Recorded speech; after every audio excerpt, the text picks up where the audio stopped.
Hello, Meoni here, and welcome back to another video for Final Fantasy XIV. Today is a good day for me. I decided that I wanted to try and push for a Omni 90 combat roles, character prior to 6.2's release. Now, of course, I realize there is a deep dungeon in the far distant future for, I don't know, 6.3 or probably beyond, which is going to make leveling a lot easier, but I decided I wanted to try and go for 6.25's relic weapons, all of them, because previously I got all of the resistance weapons, and that was one heck of a journey, and we did that on live stream.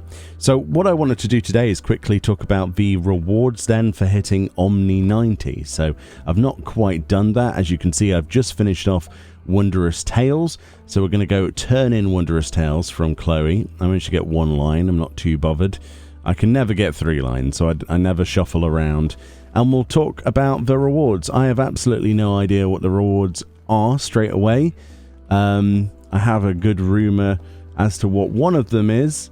I don't know if there are multiple. Let's go for the Poetics, because I use those for my relic weapons. I get some astronomy as well. There we go, that'll do.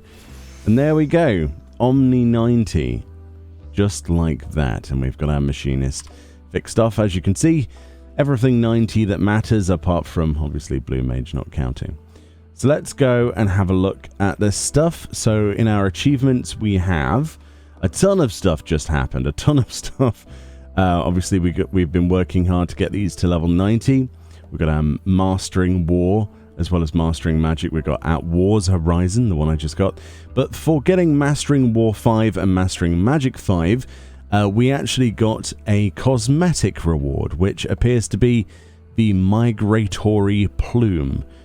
Interesting. So, if you remember, for getting everything to level 80, we got an incredible mount called the Amaro. If you're unfamiliar with that, I'll just quickly show you.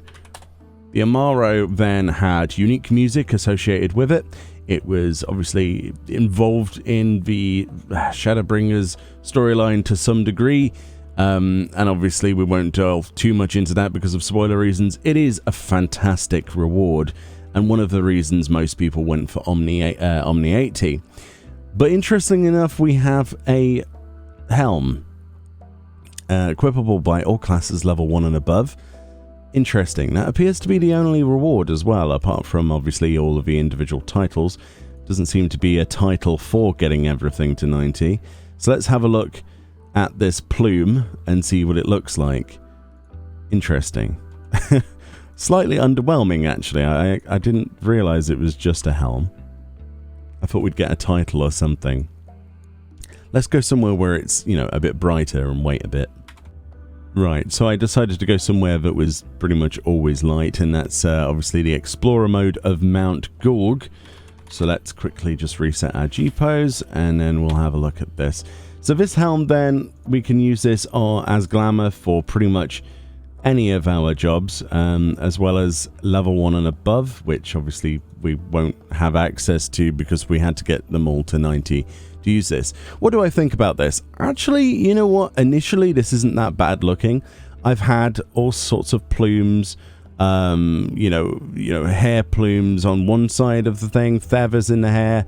Honestly, there isn't many items in a game that has this many feathers. I can already think of several glamours where characters have multiple feathers in their hair that this would work perfectly for.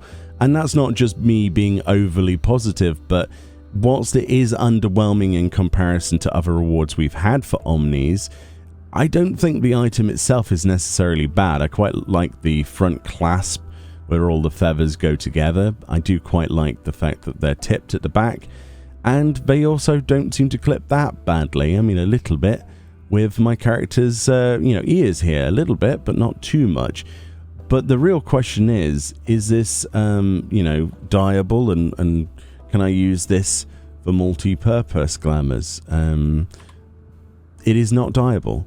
So that's the real problem to me personally, because obviously if I wanted to make a glamour, for example, a Secret of Mana glamour, where one of the characters, the sprite, has 3 feathers in her hair, I'm gonna have to sort of deal with the fact I can't dye this. I think that's a massive component if you're going to have a glamour reward as the final reward for something, wouldn't it make sense for that glamour to be dyeable? I don't know, maybe that's just me, but it is nice, don't get me wrong, and obviously if you see somebody with this, then it's a bit of a flaunt, I guess. I don't know if I like the back, how that's exposed, and it's kind of like it's not quite touching your character. I would have preferred if the feathers sort of draped over your character. How does this stay on your head is the other question. Does it pin on? I suppose it might pin on. Is this the sort of reward I expected for Omni 19? No, absolutely not. Do I think it's necessarily a bad item? Absolutely not. I think it's really nice, actually, in its own way. It could have been improved by being dyeable. Yeah, I think that's the only thing, is people are going to be underwhelmed, and I'm underwhelmed as well. I think that there could have been a much better reward. Again, you can't always have mounts and, you know, crazy things like that, but typically you've not had mounts prior to the level 81. You don't really usually get that much of a reward. It was only really Shadowbringers where they were like, yeah, let's give you this amazing reward, and it really incentivized things. You got to be careful with incentives as well in this game. If you're incentivizing getting everything to max level, the higher level we get to in the game as more expansions go out, perhaps Square Enix are probably less likely to incentivize that. I'm not sure. Maybe that's not true. Maybe we'll see even greater rewards. It would be nice, but yeah, if you incentivize something too heavily, then maybe you'll force the exact opposite of the mantra of Yoshi P wanting people to be able to put the game down and stuff. But we all know that's not going to happen, and things like Island Sanctuary with you know, weekly crop growing and stuff like that that's planned for 6.2 will make sure of that as well. But there we go. Anyway, let me know what you think about this. My immediate thing is it's actually a really nice feathered headdress, but it needs to be dyeable. That's my only concern. Anyway, let me know. Thank you very much for watching this shorter than usual video, and what a journey that's been. I'm looking forward to going to the next Omni. What would it be? Level 99? Would it be 100? Who knows? And I'll see you all next time. Bye bye.